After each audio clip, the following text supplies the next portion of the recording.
Assalamualaikum warahmatullahi wabarakatuh.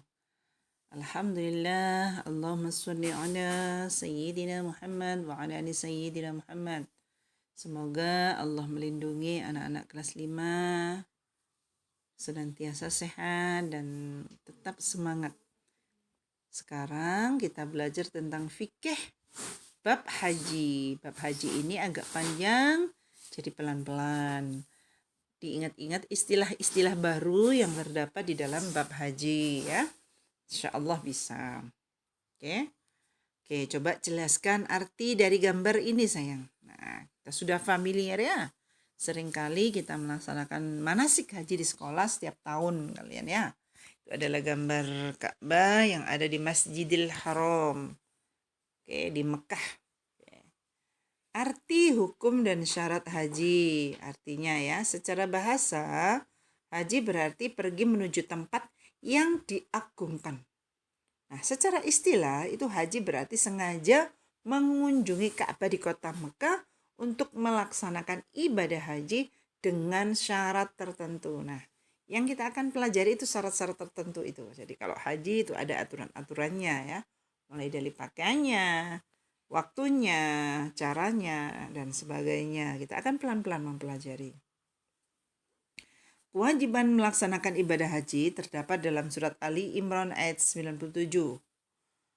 Bismillahirrahmanirrahim. Walillahi 'alan nasi hajjul baiti man istata'a ilaihi sabila wa man kafara fa innallaha ghaniyyun 'anil 'alamin.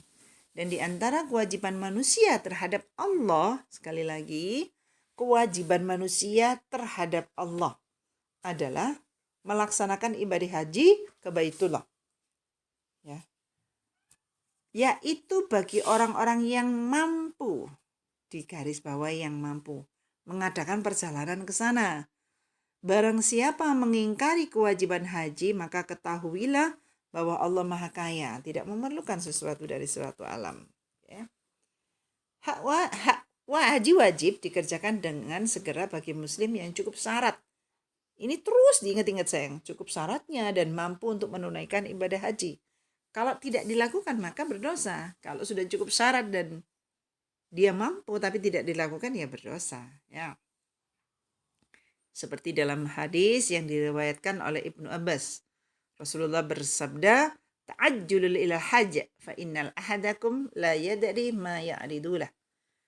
Hendaknya kamu segera mengerjakan haji. Sesungguhnya seseorang tidak akan menyadari atau mengetahui sesuatu halangan yang akan merintanginya.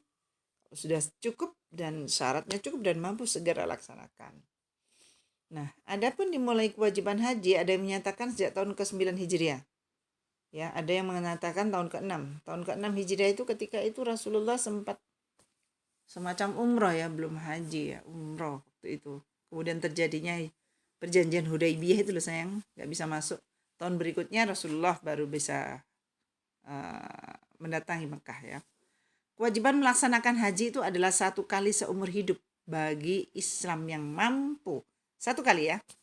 Nah, bagi anak kecil yang belum balik ikut melaksanakan ibadah haji, maka ibadah haji mereka sah. Tetapi amalnya dalam haji itu amalan sunnah. Ibadah yang dilakukan sah, tapi amalannya sunnah. Bila ia telah dewasa dan mampu, ia diwajibkan untuk mengulang kembali ibadah haji. Nah, sekarang lihat hukumnya. Hukumnya itu bisa macam-macam. Karena hukum itu tergantung ilat. Ilat itu artinya alasan. Al-hukmu yadaru ma'a ilatihi. Hukum berlaku sesuai alasannya. Apakah itu A, wajib. Kalau dia memang untuk pertama kali dan mampu. Atau bernadar, sudah berjanji untuk haji. B, sunnah. Apabila dapat mengerjakan ibadah haji untuk kedua kali dan seterusnya. C, makruh. Sudah pernah dilaksanakan, tetapi masyarakat di sekelilingnya masih hidup kekurangan, butuh bantuan. Yang C ini makruh, sebaiknya tidak dilakukan. Karena sudah pernah haji. Dia mau haji 2 kali. Nah, ini nggak perlu. Kenapa? Masyarakat di sekitarnya lebih membutuhkan uang untuk biaya hajinya itu sayang. Yang D itu haram jika pergi haji untuk membuat kerusakan dan keonaran di tanah suci. Ya. Syarat wajib haji, perhatikan. Syarat wajib haji itu ada 5. A, Islam. Yang non-Islam tidak wajib. B. Akil, artinya orang itu berakal. Yang stres, depresi, orang gila tidak diwajibkan. Yang C balik, yang tadi loh sayang ya. Kalau dewasa itu amalannya itu ibadah hajinya sah tapi amalannya sunnah. Kalau dianjurkan kalau dewasa ngulang lagi. Yang D ini merdeka. Merdeka sekarang tuh sudah tidak ada lagi budak. Jadi yang D itu sudah bisa dikatakan yang D tidak ada budak ya, tidak berlaku. Semua orang sekarang merdeka. Yang E istito'ah. Dikenali ini istilah baru. Dan di fikih-fikih yang lain belum ada ini istilah ini ya. Istito'ah itu mampu. Ya, orang yang belum atau tidak mampu tidak diwajibkan.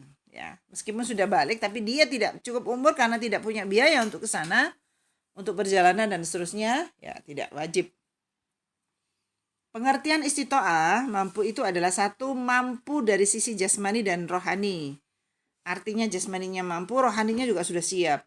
Ada yang jasmaninya mampu, ya, kuat, sehat, tapi stres misalnya, atau akil tadi ya. Nah itu nggak bisa, nggak boleh. B, punya bekal yang cukup untuk dirinya pulang pergi ke Mekah, dan keluarga yang ditinggalkan juga aman, tercukupi. C ya, ada kendaraan, baik milik sendiri atau menyewa. D, aman dalam perjalanan. Nggak boleh kalau ada perang, apa nggak perlu. Sudah itu, mengamankan jiwa lebih didahulukan. Ya, seperti saat pandemi kemarin kan isunya yang sekarang itu sayang, beritanya kalau hajinya itu banyak dikurangi dari negara-negara itu karena pandemi. Nah, itu karena tidak aman karena ada kondisi virus COVID ini ya. Bagi perempuan harus bersama mahram atau perempuan lain yang dipercaya. Oke, alhamdulillah. Sekarang sudah paham, sampai di sini dulu. Oke. Nah, sekarang kerjakan ini, silakan dikerjakan, ditulis di kertas, 1, 2, ini dan berikutnya ini. Oke sayang? Oke, silakan dikerjakan, tulislah di kertas, lalu foto kirim ke Budia. Oke? Insya Allah, semoga Allah mudahkan. Tetap semangat. Assalamualaikum warahmatullahi wabarakatuh.